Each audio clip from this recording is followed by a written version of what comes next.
দিনাজপুরের চিরিবন্দরের যুবক ভাইয়েরা, মুরব্বী আব্বাজানরা কেমন আছেন আপনারা সবাই? আলহামদুলিল্লাহ, আমিও অনেক ভালো আছি। এই দিনের ভিতরে এত শীত, বিকাল বেলা এখনই কুয়াশা নেমে গিয়েছে, দেখেন চতুর্পাশে কুয়াশা এখনো। তো এই কুয়াশার ভেতরে, ঠান্ডার ভেতরে যারা আমরা এত বড় একটা আয়োজন করতে পেরেছি, যুবক ভাইরা বিশেষ করে শ্রম দিয়েছে। আর আজকে আমি যা দেখতে পাচ্ছি, যত শ্রোতা আজকে মাহফিলে এসেছে তার 90% বেশি আমার কলিজার টুকরা যুবক ভাইরা আজকের প্রোগ্রামে এসেছে।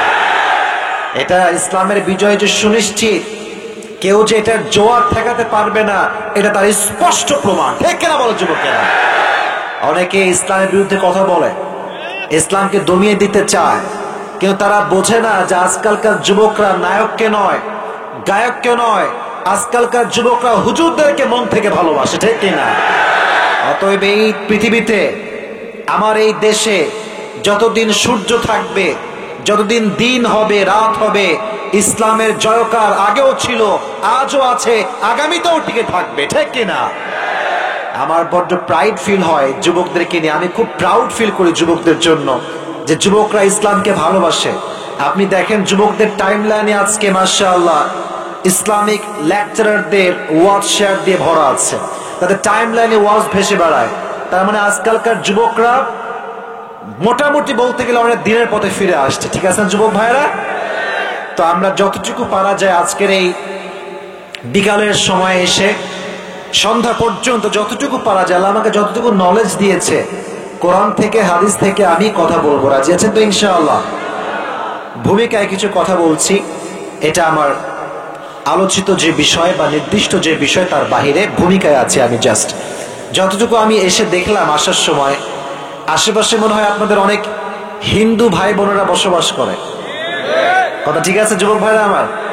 আমি ওই দিক থেকে যখন আসছিলাম, আমাকে রিসিভ করে ওনারা নিয়ে আসলো, দেখলাম প্রচুর পরিমাণে হিন্দু মহিলা, হিন্দু যুবক। আবার অনেকে দেখলাম আমাকে প্রণাম করছে, মানে বাহির থেকেই, গাড়ির বাহির থেকেই প্রণাম করছে, নমস্কার দিচ্ছে। তো আমার হিন্দু ভাইদের জন্য আমি দোয়া করি, বোনদের জন্য আমি দোয়া করি, আল্লাহ প্রত্যেকটা হিন্দু ভাই বোনকে ইসলামের সুশীতল ছায়ায় এসে কালেমা পড়ে মুসলমান হওয়ার তৌফিক দান করুন। পড়া আমিন। লা ইকরাহা ফিদ্দীন, দিনের ক্ষেত্রে জবরদস্তি নাই যে তোমাকে you must have to be a Muslim. No no no, এটা ইসলাম বলে নাই। ইসলাম বলেছে তোমার আচরণ, তোমার ভালোবাসা, তোমার কমিউনিকেশন, তোমার কথা ভাষা এত সুন্দর হবে যে তোমার কথা শুনে বিধর্মীরা কালেমা পড়ে মুসলমান হয়ে যাবে। ঠিক কিনা? মাঝে মাঝে যখন আমরা এয়ারপোর্টে যাই, বিভিন্ন ফ্লাইটে আমাদেরকে বিভিন্ন জেলায় যাওয়া লাগে, বিভাগে যাওয়া লাগে, অনেক সময় ফ্লাইটে আমি দেখেছি হিন্দু ভাইদের সঙ্গে আমার সাক্ষাৎ হয়, দূর থেকে দৌড় দিয়ে আসে। আমি ভাবি যে মাশাআল্লাহ হয়তো মুসলমান ভাই আমার কাছে আসছে হয়তো কথা বলার জন্য। তো কানে কানে বলে, হুজুর আমি কিন্তু একজন হিন্দু, এবং আমি কিন্তু আমার পুরো ওয়াজ, অনেকে আমাকে দেখাইছে সুদ্ধা যে গ্যালারি দেখেন আমার হুজুর, আমার গ্যালারিতে আপনার অনেকগুলো ভিডিও সেভ করা আছে। আমার যখন মন খারাপ হয় তখন আমি আপনার ওয়াজ শুনি, আমি আজহারের ওয়াজ শুনি। মারহাবা বলবেন না আপনারা সবাই? আমার কথা হচ্ছে, কার ওয়াজ কে শুনবে it's not a big deal, যাকে যার পছন্দ সে তাকেই শুনবে। বাট আমাদের দেশে এই যে একটা বিভাগ, এই যে একটা আমাদের বিভেদের দ্বার প্রান্ত আমরা গড়ে তুলেছি, রাখা যাবে না। আমার কথা হচ্ছে, যেই মুসলমান ঘরের সন্তান সেই আমার ভাই। ঠিক কিনা বলেন যুবকেরা? আজকে অনলাইনে ফেসবুকে ঢুকলো তা আল্লাহর পক্ষ থেকে নিশ্চিত হয়ে যাবে। সুবহানাল্লাহ পড়ুন আপনারা সবাই। আচ্ছা, এখানে ডানে বামে হাজার হাজার যুবক তোমরা, আচ্ছা বলো তো একটা কথা মন থেকে, আমাকে সবাই মন থেকে বলবা, যদি আমার কথা ঠিকঠাক থাকে তাহলে। আমাদের জীবনে দুঃখ কষ্ট আছে না? মাঝে মাঝে মন খারাপ হয় না? মাঝে মাঝে মন ভেঙে যায় না? যখন তুমি দেখো যে তোমার কাছে সাইকেল নাই আর তোমার বন্ধু R15 চালায়, মনটা অটোমেটিক ভেঙে যায়, এন্ড ইটস ভেরি নর্মাল। তুমি যখন দেখো তোমার কাছে নোকিয়া ফোন আর তোমার বন্ধু দেখছো আইফোন 15 Pro Max চালাচ্ছে, দিলটা এমনিতেই ভেঙে যায়। তাই মাথায় রেখো, কোনো মানুষকে কখনো তার গাড়ি দিয়ে তার সুখকে জাস্টিফাই করা যায় না। কোনো মানুষকে তার বাড়ি দিয়ে তার সুখকে জাস্টিফাই করা যায় না। একজন মানুষের বেতন 10 লাখ হতে পারে, তার বইয়ের মেকআপ বিল যায় মাসে 3 লাখ টাকা, তার ছেলে গাঞ্জা খেয়ে উড়ায় 9 লাখ টাকা। আমাদের টাকা পয়সা কম হতে পারে, ম্যাক্সিমাম পিপল মাশাআল্লাহ we belong middle class family. আমাদের মধ্যবিত্ত পরিবারের সন্তান আমরা, বাট আমরা যদি শুকরগুজার হতে পারি, ধৈর্যশীল হতে পারি, লাইন শাকারতুম লাযীদান্নাকুম ওয়া লাইন কাফারতুম ইন্না আযাবি লাশাদীদ। কোরআনে আল্লাহ তাআলা বলছেন, আমার যেই বান্দা ধৈর্যশীল হবে, ধৈর্যের গুণ যা অর্জন করবে, শুকরিয়া আদায় করবে, তার গুণ যদি এক গুণ হয়, তার নিয়ামত যদি এক গুণ হয়, আমি আল্লাহ রাব্বুল আলামিন সঙ্গে সঙ্গে তার নিয়ামতকে ডবল করে তাকে দান করে দিব। কোন সুবহানাল্লাহ। I will increase your নিয়ামা whatever you have, যা আছে ডবল করে দিব। আর যদি বলো যে আমার বন্ধুর আইফোন, আমার কাছে ভিভো, আমার কাছে সামান্য একটা স্যামসং ফোন, আল্লাহ বলতো যা আছে আরো কমাই দিব, আরো কমাই দিব। অতএব whatever you have to be happy with that. যা আছে আল্লাহ তুমি যা দিয়েছো আমি খুশি। বলেন সবাই, আল্লাহ তুমি যা দিয়েছো তাতেই আমি খুশি। এটা যে বলতে পারে, এখানে আলেম ওলামা বসে আছে, আমি একটা কথা বানাই বলছি না, যে শুকরগুজার হবে, তার যদি একটা বাড়িও হয় আল্লাহ তাকে ডবল বাড়ি বানানোর ব্যবস্থা করে দিবে। সুবহানাল্লাহ পড়ে সবাই। সবর লাগবে, ধৈর্য। শীতকাল আসলে মাঝে মাঝে আমাদের নাক বন্ধ হয়ে যায়, এটাকে আমরা বলি সর্দি, নাকি আপনার কি কন? সর্দি। দেখবেন যে মাঝে মাঝে এক নাকে নিঃশ্বাস বের হয় আর এক নাক একদম বন্ধ। তো অনেক লোক দেখবেন অসুস্থ হয়ে গেলে বলে, আল্লাহ কি আর কাউরে পায় না, খালি আমারই পায়। আছে না? আছে না? মাঝে মাঝে তোমার বন্ধু বলবে, বন্ধু কেমন আছিস রে? আর বলিস না, সব দুঃখ আমার কপালেই, দোস্ত আমার কোনো সুখ নাই। এটা হচ্ছে স্পষ্ট বেঈমানি ছাড়া আর কিচ্ছু হতে পারে না। আর এই অন্যায় সবচেয়ে বেশি করে হচ্ছে মেয়েরা। মেয়েদের অভিযোগের কোনো শেষ নাই। আসতে ঠিক বললেন কেন আপনারা? মেয়েদের দেখবেন কোনো অভিযোগের শেষ নাই। স্বামী একজনকে দিয়েছে, একজনের স্বামী আইফোন, তারটা একটু স্যামসংই, বলবে এরকম স্বামী হইল, অমুকের স্বামী আইফোন দিচ্ছে, আমার কিছুই নাই। এরকম প্রেসার দিতে দিতে অনেক স্বামী হার্ট স্ট্রোক করে মরে যায়। আমার বোনেরা প্লিজ শুকরগুজার হবেন, ধৈর্যশীল হবেন। অসুখে বিসুখে আপনার ধৈর্য ধারণ করবো। একজনকে আওয়াজ দিয়ে বলেন, তিনি কে? এবার আমি রেফারেন্স দেওয়া শুরু করছি, একদম আয়াত থেকে রেফারেন্স দিচ্ছি, তবে প্রশ্ন করছি, প্রশ্নগুলো বুঝে উত্তর দিবেন।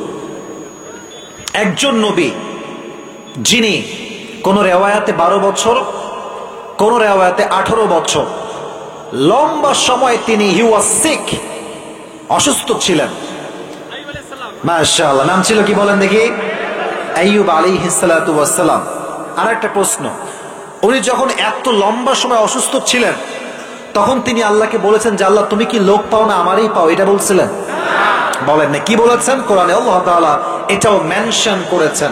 সূরাতুল আম্বিয়া আল্লাহ তাআলা বলছেন, ওয়া আইয়ুবা ইয নাদা রাব্বাহু আন্নী মাসসানিয়া যুররু ওয়া আনতা আরহামুর রাহিমিন। আইয়ুব আলাইহিস সালাতু ওয়াস সালাম যখন দীর্ঘ লম্বা সময় অসুস্থ ছিলেন, যখন তার প্রত্যেকটা দেহের অঙ্গ প্রত্যঙ্গে পচন তৈরি হয়েছে, সে একটা কোনো অবজেকশন পেশ করে নাই, অভিযোগ নাই।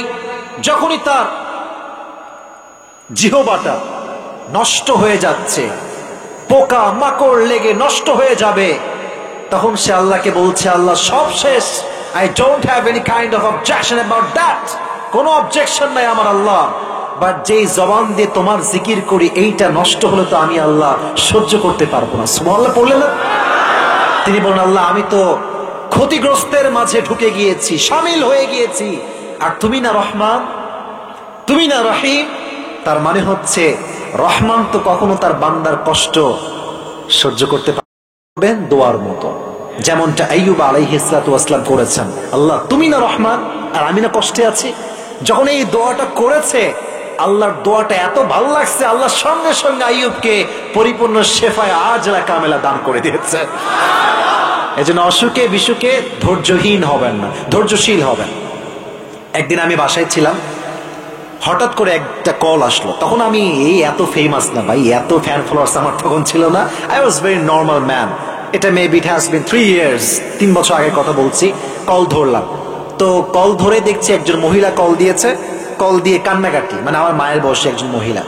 তা আমি তো এমনিতেও ভীতু মানুষ, আরো ভয় পেয়ে, যেখানে কান্নাকাটি করে কেন, কি সমস্যা? পরে বলছে, হুজুর আমার ক্যান্সার ধরা পড়েছে এবং ক্যান্সারের জন্য ডক্টর আমাকে বলেছে যে আমি আর বাঁচবো না, আমার হায়াত শেষ। তো এটা শুনে আই ওয়াজ ভেরি ইমোশনাল, যে মারা যাবে মেয়েটা, মহিলাটা, বড্ড কষ্ট লাগছে আমার। তো বললো আম্মা জান একটু ধৈর্যশীল হন, মাথায় রাখবেন ডাক্তার যা বলে, ডক্টর এটা জাস্ট একটা আইডিয়া নিয়ে বলেন, বদলতা ভি হ্যায়। আমি আসিফের কথা আমি যদি বলি, এক সময় আমি, হুজুর ভালো বুঝবে আমার কথা, আমি একজন খতিব ছিলাম, আমার বেতন ছিল মাত্র 3000 টাকা। কয় হাজার টাকা?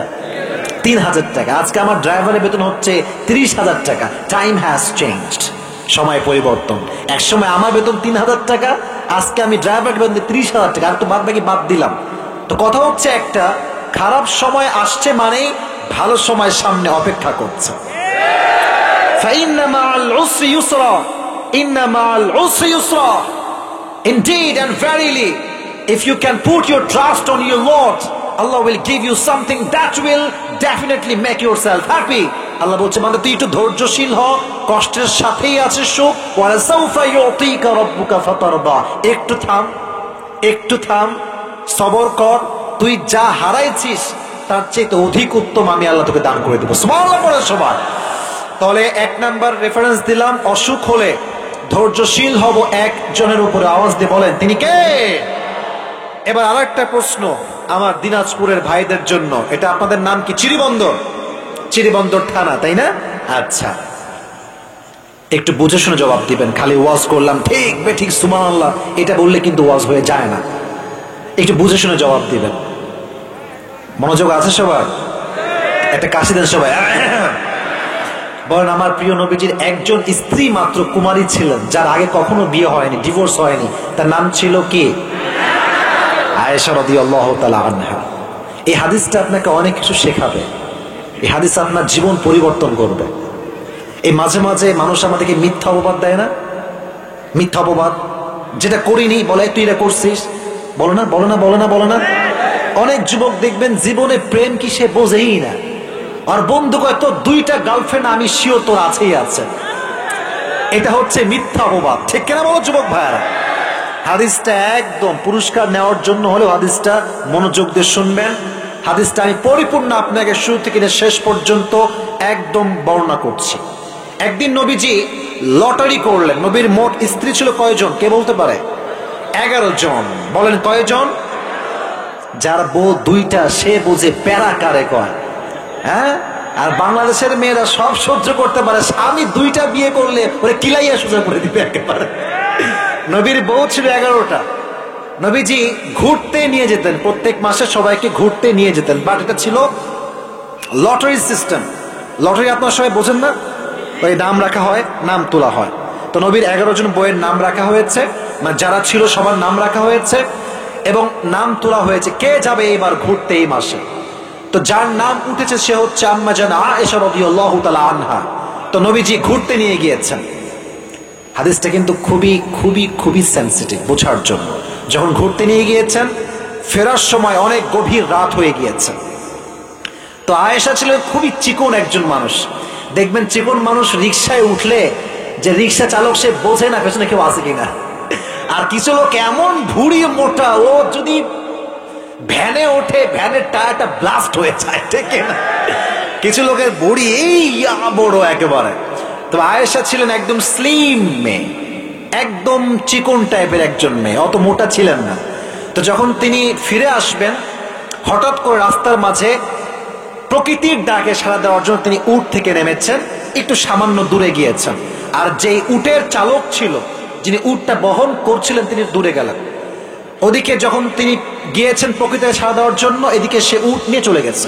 কেন? সে ভাবছে উনি হয়তো উঠে গিয়েছেন, চিকন মানুষ বোঝা যাচ্ছে না, উনি নিয়ে চলে গেছে উটটা। কিন্তু আমাদের আয়েশা কি উঠতে পারছে যুবক ভাইয়েরা? পারে নাই। যখন আমাদের আয়েশা ব্যাক করেছেন, দেখছেন কি রে উট কই, উট তো আর নাই। তখন তিনি বুঝলেন যেখানে একটা মিসআন্ডারস্ট্যান্ডিং হয়ে গিয়েছে। তাই তিনি সুন্দর করে চাদর মুড়ি দিয়ে ঘুমায় গেলেন ওই মরুভূমির মাঝখানে। যারা আমরা পিকনিকে গিয়ে ছোটবেলাতে হোক বা এখন, দেখবেন পিকনিকের বাস থেকে সবসময় ডাকে মাইক দিয়ে, সলিমউদ্দিন কই রে, গাড়ি ছাড়লো বলে আয় জলদি করে, ডাকে না ডাকে না ডাকে না। তো যখন দূরে গিয়েছে নবীরা সবাই, তখন বোঝা গিয়েছে যে আমাদের আয়েশা মিসিং হয়ে গিয়েছে, উনি আসতে পারেন নাই। তখন নবীজি আব্দুল্লাহ ইবনে মুআত্তাল রাদিয়াল্লাহু তাআলা আনহুকে পাঠিয়েছেন তাকে আনার জন্য। তো যখন সে আসছে, আয়েশা উঠেছে, উঠে ফিরে আসছে। লম্বা হাদিস, শর্টকাটে বলছি। যখন তিনি ফিরে আসছেন মদিনায়, মুনাফিকদের সর্দার আব্দুল্লাহ ইবনে সালুল গোটা মদিনায় একটা গুমর ছড়িয়ে দিয়েছে, অপবাদ দিয়েছে যে আম্মাজান আয়েশা জানেন না, আম্মাজান আয়েশা কোনো খবরই নাই তার। তো শ্বশুর বাড়ি যখন গিয়েছে, মানে বাপের বাড়ি, নবীর শ্বশুর বাড়ি যখন গিয়েছে, তখন একজন বাহিরের মহিলা এসে বলছে, আয়েশা শোনো, তোমার ব্যাপারে যে জেনার অপবাদ দেওয়া হয়েছে তুমি কি জানো এটা? এই কথা শুনে উনি তো আকাশ থেকে পড়ছে, আরে আমি জেনা করেছি, কে বললো এটা? বলছে তুমি জানো না, পুরো জায়গাতে এই অপবাদ ছড়িয়ে দেওয়া হচ্ছে, তুমি নাকি আব্দুল্লাহ ইবনে মুআত্তারের সঙ্গে জেনা করে বাসায় ফিরে আসছো। এই কথা শুনে তার মনটা একদম ভেঙে গেছে, বাসায় গিয়েছে। এবার তার বাবার নাম ছিল আবু বকর রাদিয়াল্লাহু তাআলা আনহু। উনি বলছে, এই আয়েশা, তুমি কি জেনা করেছো? করলে তওবা করো, আল্লাহ মাফ করে দিবে। আব্বার মুখে এই কথা শুনে আয়েশার মন আরো ভেঙে গেছে। আব্বা, আপনি আমাকে বিশ্বাস করেন না? আপনি আমাকে কেমনি কথা বললেন যে আমি তওবা করব? আমি তো কোনো গুনাহ করি না কারোর সাথে এরকম ভাবে। চুপ হয়ে গেছেন। এবার নবীজি নিজে আসছেন। লম্বা হাদিস, ছোট করে বলছে আয়েশা, যদি তোমার এরকম কোনো অন্যায় হয়ে থাকে তওবা করে নিও। এই কথা শুনে আয়েশা আর সহ্য করতে পারলেন না। যখন দাঁড়িয়েছিলেন, নবীর মুখে এই কথা শুনে তিনি ঠাস করে খাটে বসে গেলেন। নবী, আপনি আমাকে বিশ্বাস করেন না? আপনি ভাবেন যে আপনার বউ কারোর সাথে জিনা করেছে, এটা আপনি বিশ্বাস করেন? নবী বলছেন, না না, আমি এটা বিশ্বাস করি না, বাট যদি হয়ে যায় তওবা করে নিও। এবার বললেন, শোনেন, সবাইকে চেনা হয়ে গিয়েছে, এবার আমার একমাত্র ভরসার জায়গা একজন, এবার বলেন তো তিনি কে? আমি ধৈর্যশীল হলাম, আমি সবর করলাম, এবং এই সবরের বিনিময়ে সঙ্গে সঙ্গে আল্লাহ তাআলা তার চরিত্র যে পবিত্র, তার চরিত্রে কোনো দাগ যে লাগে নাই, আল্লাহ নিজেই আরশে আজিম থেকে জিবরাইল দিয়ে আয়াত নাজিল করে দিলেন। তার চরিত্র পবিত্র, কোন দাগ লাগে না। ইন্নাল্লাযীনা জাউ বিল ইফকি উসবাতুম মিনকুম লা তাহসাবুহু শাররাল লাকুম বাল হুয়া খায়রুল লাকুম লিকুল্লি ইমরিইম মিনহুম মাকতাসাবা মিনাল ইফ ওয়াল্লাযী তাওয়াল্লা কিবরাহু মিনহুম লাহু আযাবুন আলীম। আল্লাহ বলছে, নবী, কাফেররা ষড়যন্ত্র করছে, মাথায় রাখবেন তাদের একটা চিন্তা আছে, আমার একটা চিন্তা আছে, বাট আমার চিন্তার উপরে কেউ কোনো কাজ করার সুযোগ পাবে না। ঠিক কিনা বলেন যুবক ভাইরা? অতএব যদি কেউ অপবাদ দেয়, বেশি ব্যাখ্যা দিবেন না।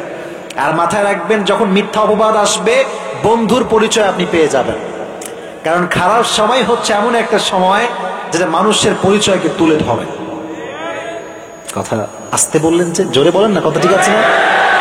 খারাপ সময় আসলে বুঝবেন যে কে আসলে আই লাভ ইউ বলে ভালোবাসে। হ্যাঁ, দেখবেন যখন সময় খুব ভালো, আমি আমার জীবনে দেখেছি তো, তাই মাঝে মাঝে বলি, সময় ভালো হইলে খুব গদ গদ, তোমারে ভালোবাসি, তুমি না আমাদের ছেলে।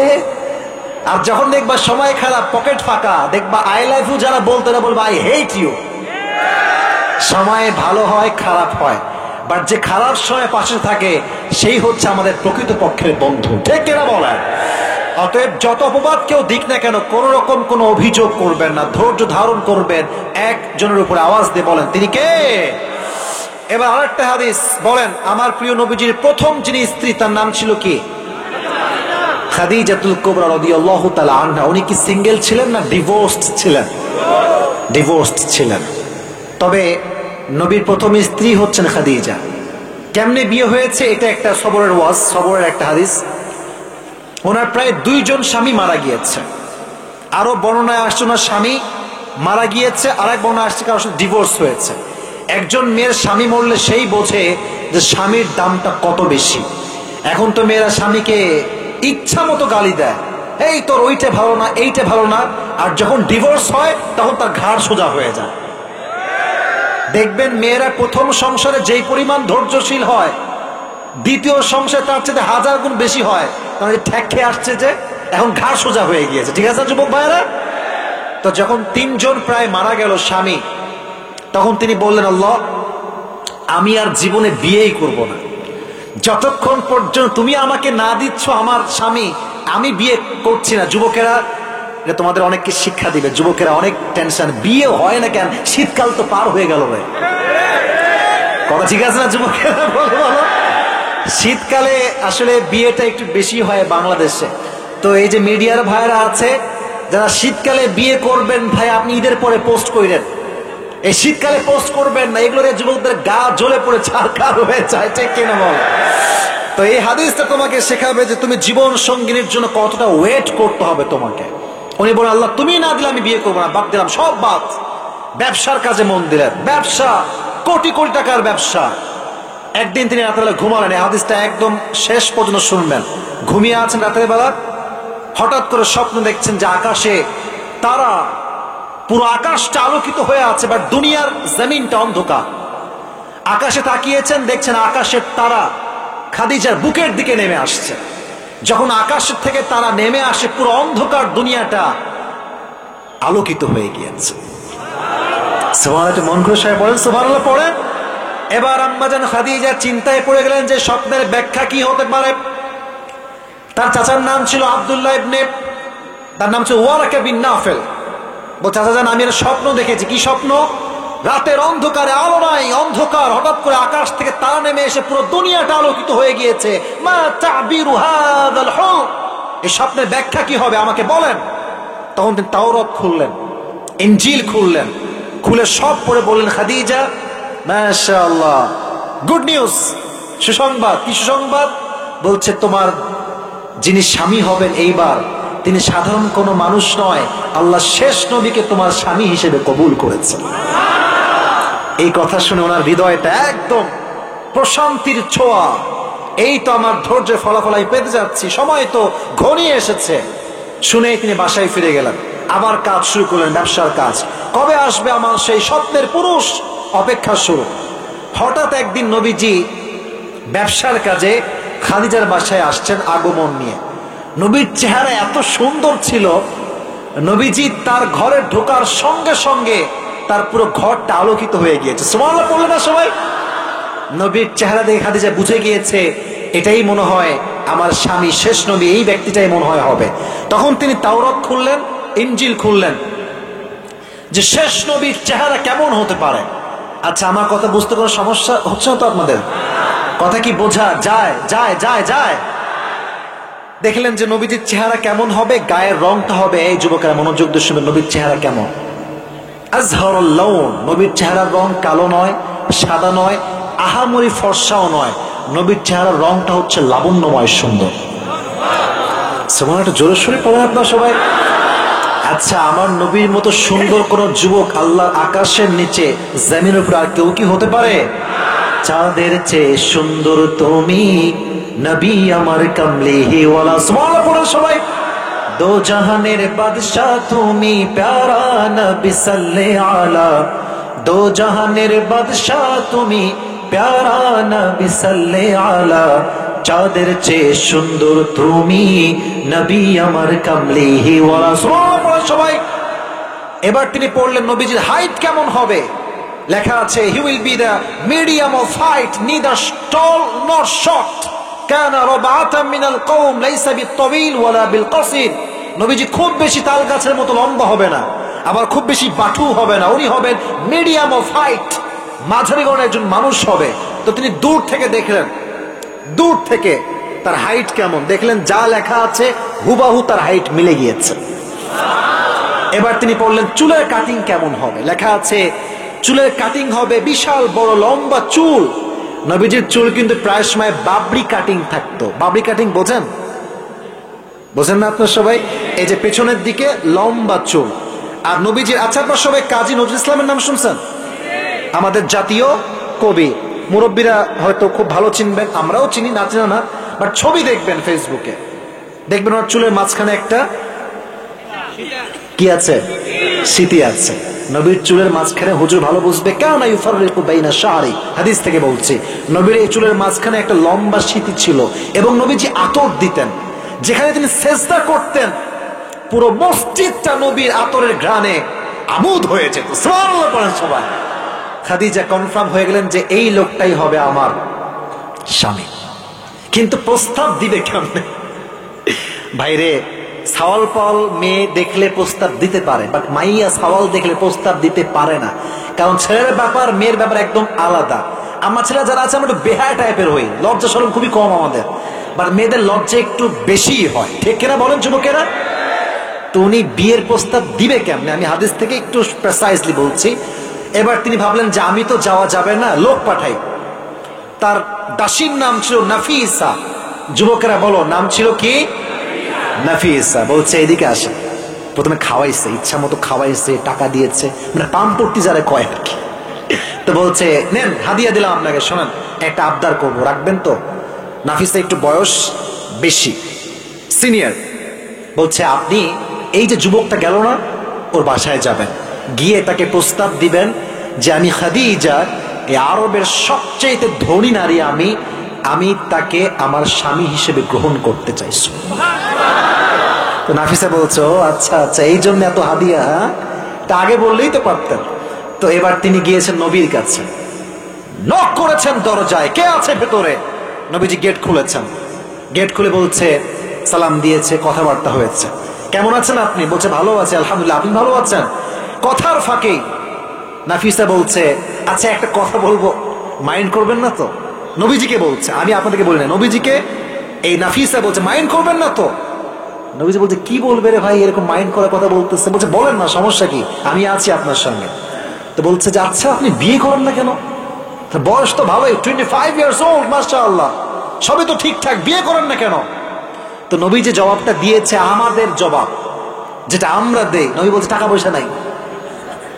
টাকা পয়সা নাই যুবকেরা, এটা বড় একটা ফ্যাক্ট। যখন বিয়ের সময় আসবে খুব বুঝবা, মেয়ের বাপ কখনো তোমার নামাজ সম্পর্কে জিজ্ঞেস করবে না, দাড়ি নিয়ে জিজ্ঞেস করবে না। মেয়ের বাপের প্রথম প্রশ্ন, বাবা তুই মাসে কয় টাকা ইনকাম করো? বুঝবা, বিয়ের সময় আসলে বুঝবা। আর একটা কথা বলে ফেলি, রাগটা করলে কিন্তু বলবো না।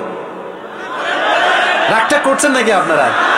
আর যখন বিয়ের জন্য মেয়ে দেখতে যাবা, মেয়ে কিন্তু দেখলে মনে হবে ইয়ার ইয়ে তো अभी के अभी जन्नत से भाग कर आई है यार। মেয়ে বলবে যে আপনি প্রথম পুরুষ যে আমাকে দেখেছে, জীবন আর কেউ দেখে নাই। এই যে মেয়ে কথা বলবে বুঝবা যে দাল মে কুছ কালা হ্যায়। পরে খবর নিয়ে দেখবা তুমি প্রথম, তুমি প্রথম। বুঝলে বুঝ পাতা, না বুঝলে বুঝে শুনে কাজ করবা। তো নবীজি বলছে টাকা পয়সা খুব কম, টাকা পয়সা নাই, আমি কি করবো আপনি বলেন? তো বলছে ও টাকা পয়সা, money fact, it's not a big fact man.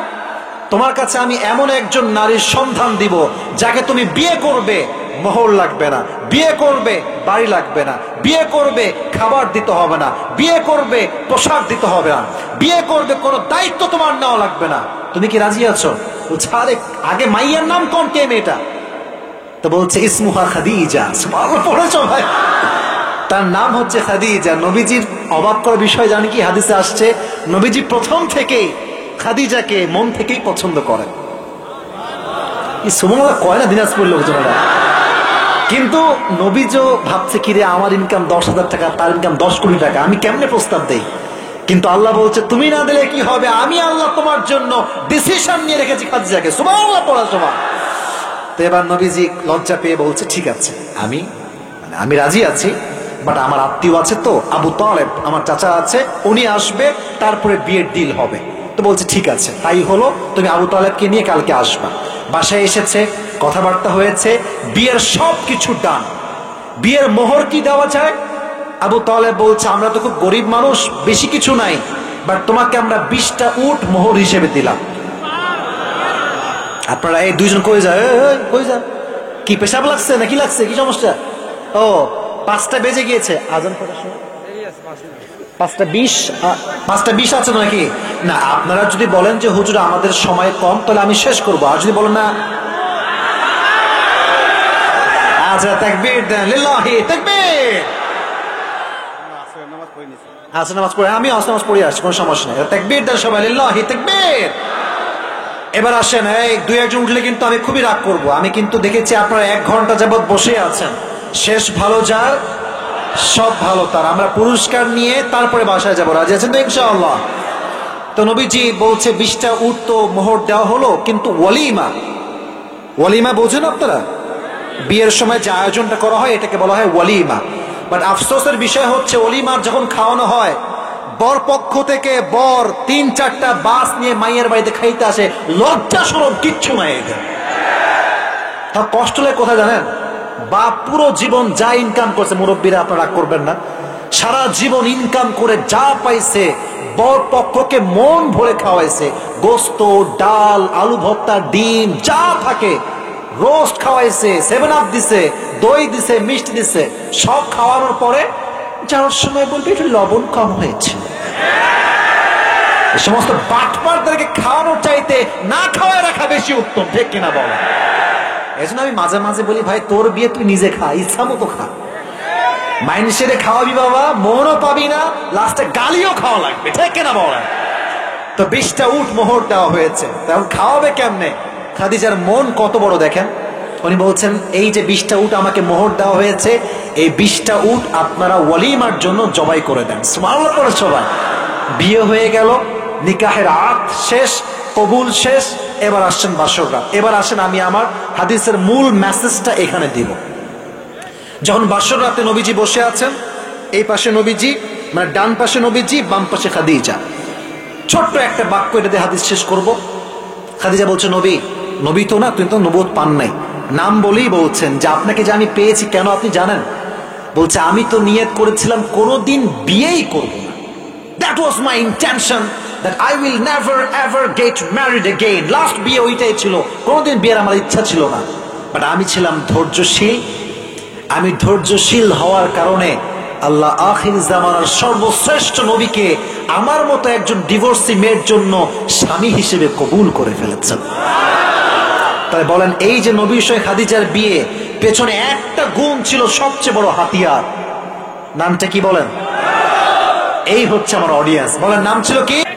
বর্তমান যুগে মানুষ মহান আল্লাহ তাআলার এবং নবী করিম সাল্লাল্লাহু আলাইহি সাল্লামের আদর্শ ভুলে গিয়ে নানা রকম অশ্লীল বেহায়াপনা ও কুসংস্কার কাজে লিপ্ত হয়ে ইহকালীন জীবন এবং পরকালীন জীবন উভয় ধ্বংস করে দিতেছে। সেই মহান আল্লাহ তাআলার সিরাতাল মুস্তাকিম এবং নবী করিম সাল্লাল্লাহু আলাইহি সাল্লামের যদি করতে হয় প্রথমে বলে দিচ্ছি, আপনারা যারা রেডি থাকবে চলে যাবেন। আচ্ছা, সঠিক পরিসংখ্যানের লক্ষ্যে পশ্চিম সাইদারা ত্রিপুরার উদ্যোগে আয়োজিত আজকের এই তাফসীরুল কোরআন মাহফিল, এই মাহফিলের মাধ্যমে মানুষ যদি মহান আল্লাহ তাআলার সিরাতাল মুস্তাকিম এবং নবী করিম সাল্লাল্লাহু আলাইহি সাল্লামের সহিহ সুন্নাতের আদর্শ ধারণ করতে পারে, তাহলে এই মাহফিলের সার্থকতা এবং মাহফিল সফল হবে বলে আমি বিশ্বাস করি। সম্মানিত দর্শক ও শ্রোতা মণ্ডলী, এখন আপনাদের সামনে মহাগ্রন্থ আল কোরআন এবং নবী করিম সাল্লাল্লাহু আলাইহি সাল্লামের সহিহ সুন্নাহ থেকে মহামূল্যবান আলোচনা রাখবেন বর্তমান সময়ে আলোচিত উদীয়মান তরুণ বক্তা, যুব সমাজের বক্তা, যুব সমাজের পছন্দনীয় বক্তা হাফেজ মাওলানা আবরারুল হক আসিফ। হাফেজ মাওলানা আবরারুল হক আসিফ রাজশাহী। আমি হযরতকে মহাগ্রন্থ আল কোরআন এবং নবী করিম সাল্লাল্লাহু আলাইহি সাল্লামের সহিহ সুন্নাহ থেকে মহামূল্যবান আলোচনা উপস্থাপন করার জন্য সবিনয় অনুরোধ করছি।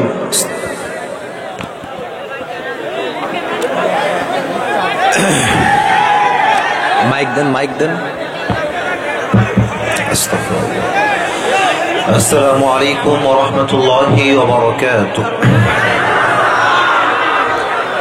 প্রিয় ভাইরা, মাইক্রোফোন মাইক সব ঠিক আছে, ক্যামেরা বসে যাবে, কোনো সমস্যা নেই। আমি আরবি খুতবা শুরু করি, সব ঠিক হয়ে যাবে, কোনো সমস্যা নেই। আমি এখন অন্য কোনো কথা বলতে চাই না। আমার দায়িত্ববোধ মাহফিলের প্রতি অনেক বড় বিশাল দায়িত্ব আমার। আপনারা কি চান এই বছর যে মাহফিলটা হচ্ছে আগে বছরটা আবার হবে? এটা আপনারা চান সবাই ইনশাআল্লাহ? কারা কারা চান দুটো হাত তুলে লাগে দেখেন দেখি মাশাআল্লাহ। আচ্ছা, হাত উপরে রাখেন, এমনি রাখেন হাত। তাকবীর না, আমি কথা বলি। যদি মাহফিলটা আপনার করতে চান, এই মাহফিলটা খরচ আছে না? বলেন না, খরচ আছে না? আপনাদেরকে হেল্প করতে হবে। কমিটির ভাইরা আমাকে বলছে, হুজুর আমার রুমাল দিব, যে যতটুকু পারে সবাই দিবে ইনশাআল্লাহ। এখন এই হাতটা নেমে সোজা পকেটে দিবেন, পকেটে। আর যারা কমিটিরা আছেন, যারা ভলেন্টিয়ার্স, রুমাল, গামছা, বালিশ যা আছে নিয়ে পড়েন, মেহরবানি করে খুব দ্রুত যাবেন ইনশাআল্লাহ। আমি আরবি খুতবা পড়বো, তার মাঝেই যেন সমস্ত কাজ শেষ হয়ে যায়। কমপক্ষে 30 জন যাবেন, 30 থেকে 40 জন ভলেন্টিয়ার্স যাবেন ইনশাআল্লাহ। মা বোনদের মঞ্চে যারা দায়িত্বে আছেন তারা অবশ্যই যাবেন। মা বোনের দান একটু বেশি করে, যতটুকু আমার জানা আছে মা বোনের যতটুকু পারবেন ইনশাআল্লাহ খুব দ্রুত দিয়ে দিবেন ইনশাআল্লাহ। কই সবাই, কই ছেলেপেলে কোথায়, ভলেন্টিয়ার্সরা কোথায়? এ তো মরা দেখছি রে বা, এত মরা হইলে হবে? খুব দ্রুত কাজ করতে হবে। রুমাল নিয়ে, টুপি নিয়ে, যা নিয়ে পারেন নেমে যান। 30 থেকে 40 জন লাগবে, তাহলে খুব দ্রুত কভার হয়ে যাবে ইনশাআল্লাহ। আস্তাগফিরুল্লাহ, আস্তাগফিরুল্লাহ। إن الحمد لله نحمده ونستعينه ونستغفره ونؤمن به ونتوكل عليه ونعوذ بالله من شرور أنفسنا ومن سيئات أعمالنا من يهده الله فلا مضل له ومن يضلل فلا هادي له فلن تجد له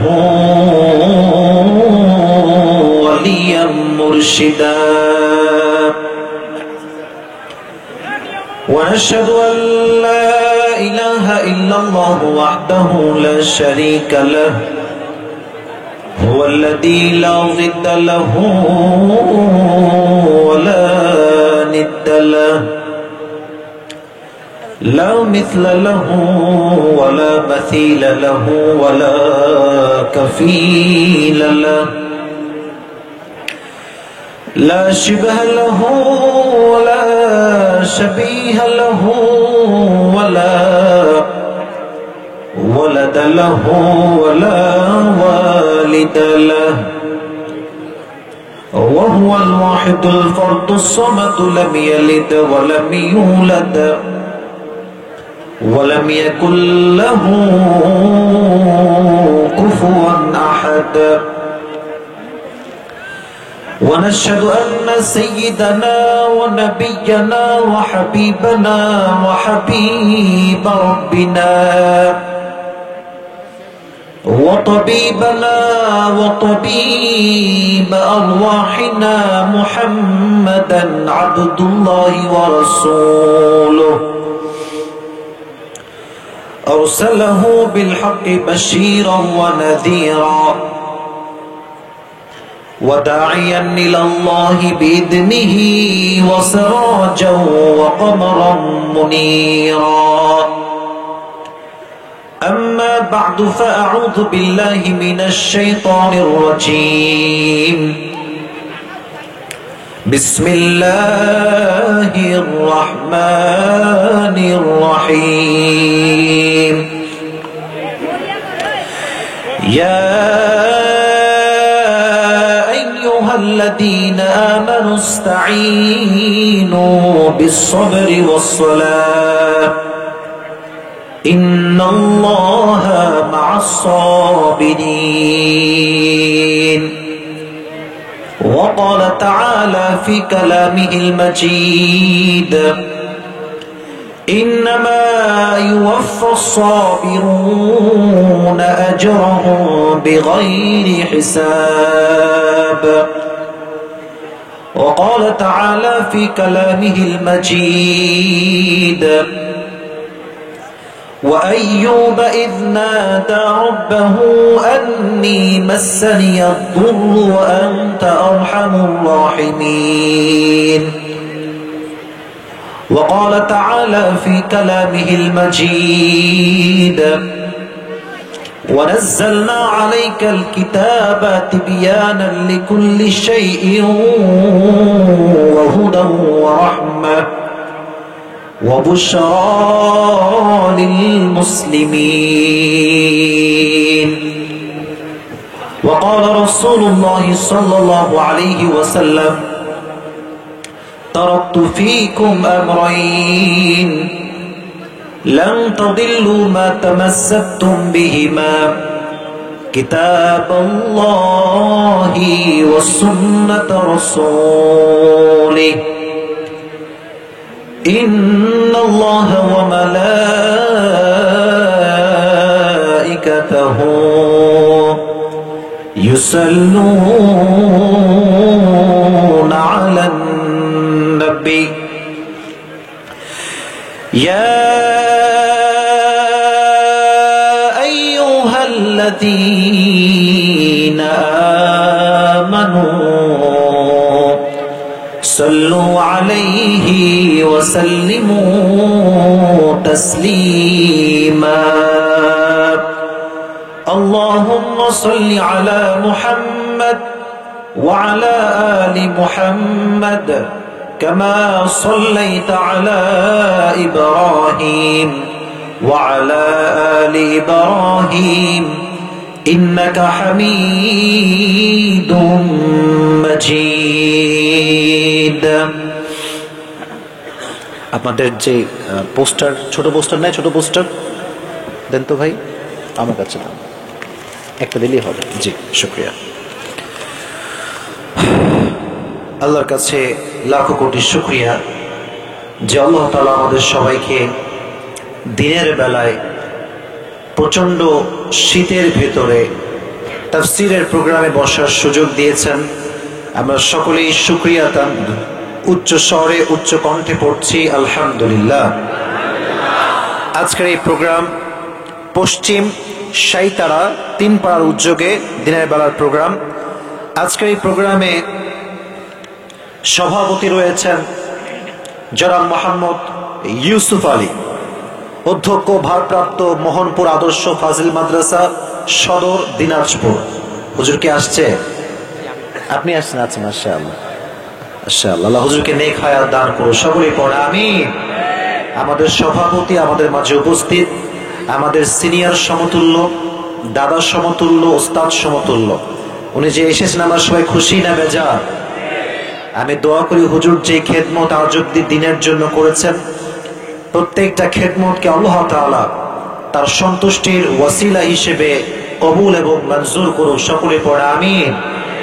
এবং জাতির শ্রেষ্ঠ সন্তান, কৃতি সন্তান, আলেম সন্তান আল্লাহ প্রত্যেকটা ঘরে ঘরে দান করুন, সকলেই পড়ে আমিন। আজকের এই প্রোগ্রামে সহ সভাপতি রয়েছেন জনাব আলহাজ মোহাম্মদ রুস্তম আলী শাহ, সভাপতি বাংলাদেশ আওয়ামী লীগ 8 নং সাইতারা ইউনিয়ন 9 নং ওয়ার্ড শাখা চিরিবন্দর দিনাজপুর। উনি কি আসছে? কোথায়? আপনি আছেন? মাশাআল্লাহ মাশাআল্লাহ, বসেন। দুইজনই আমার ডানে বামে বসে আছে, মাশাআল্লাহ। আমি হাজী সাহেবের জন্য দোয়া করি আল্লাহ ওনাকে নেক হায়াত দান করুন, সকলেই পড়া আমিন। এবং উনি যেই শ্রম দিয়েছেন, সহযোগিতা করেছেন, আল্লাহ এটাকে তার সন্তুষ্টির ওয়াসিলা হিসেবে কবুল করুন, সকলেই পড়া আমিন। আজকে এই প্রোগ্রামে এখানে প্রধানমন্ত্রী রয়েছেন জনাব মোহাম্মদ শাহজাহান আলী সরকার। উনি কি আসছে? আসছে, ওখানে আছে, মাশাআল্লাহ। আমি ওনার জন্য দোয়া করি আল্লাহ ওনাকে নেক হায়াত দান করুন, সকলেই মন খুলে পড়া আমিন। এবং আজকে এই প্রোগ্রামে বিশেষ অতিথি রয়েছে জনাব মোহাম্মদ মোকাররম হোসেন শাহ। উনি কি আসছে? আপনারা সবাই 4 জনই আছেন, মাশাআল্লাহ। আমি সবার জন্য দোয়া করি যারাই আমার প্রোগ্রামে অতিথি রয়েছেন, আমার পূর্বে যারা কথা বলেছেন, মাওলানা মোহাম্মদ আলী নূর হক, আরো রয়েছেন মোহাম্মদ মোস্তফা কামাল আল ফারুকি, যারাই কথা বলেছে কোরআন থেকে হাদিস থেকে বলেছে, আল্লাহ তাদের সবার কথা অনুযায়ী আমাদের সবাইকে আমল করার তৌফিক দান করুন, সকলে পড়া আমিন। সর্বশেষ কথা, আমার সঙ্গে ভিডিও কলে কয়েকজন কথা বলে ডেট কনফার্ম করেছে। তারা কোথায়? যারা কথা বলেছিল এমনি যারা ডেট নিয়েছে, এই যে আপনারা আছেন, যারা আপনারা কাজে আছে, ছুটে ছিটে আছে, মাশাআল্লাহ। অনেক যোগাযোগ করেছে, অনেক আগ্রহ। এখন ডেট তো অনেক আগেই ফিল আপ হয়ে গিয়েছে, পুরো বছরের এই সিজন যাচ্ছিল। তো বললো হুজুর আমরা দিনের বেলাও পেলেও আপনাকে খুশি। তো তখন ভাবলাম যে অবশ্যই এটা এমন একটা এলাকা যে এলাকার যুবক ভাইরা মনে হয় আমাকে একটু বেশি ভালোবাসে। তাই আমি বললাম ঠিক আছে ভাই, আমরা দিনের বেলায় প্রোগ্রাম করব। তখন ডেটটা রাখা হয়েছে। তো আমার